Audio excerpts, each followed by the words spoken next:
Sa recette est tenue secrète depuis plus de 200 ans. Sa renommée a gagné la cour de Russie, les Tuileries et même le Vatican. Et aujourd'hui encore, à Issoudun, le massepain perpétue une tradition, un art culinaire qu'ont forgé notre culture gastronomique. J'ai commandé le massepain d'Issoudun parce que c'est une des pâtisseries incontournables. C'est très très bon et puis le nappage dessus, c'est vraiment le...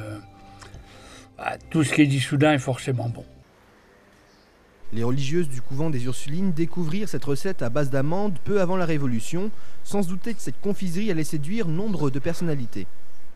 Le massepain d'Issoudun, que Balzac appréciait énormément parce qu'il avait acheté 33 bis rue Vivienne, une petite boulangerie-pâtisserie où il voulait mettre en valeur ce qu'il disait être un des plus beaux fleurons de la confiserie française. Malgré son goût si particulier, son commerce fit faillite, mais le massepain gagna ainsi ses lettres de noblesse.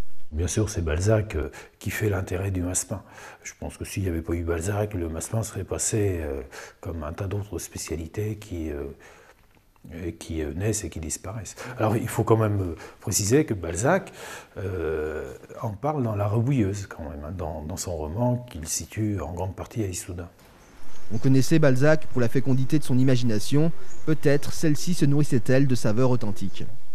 Si Balzac avait été client de la Cognette ce soir, en 2005, eh bien voilà comment notre chef pâtissier Tony Bobet aurait présenté le massepain d'Issoudun.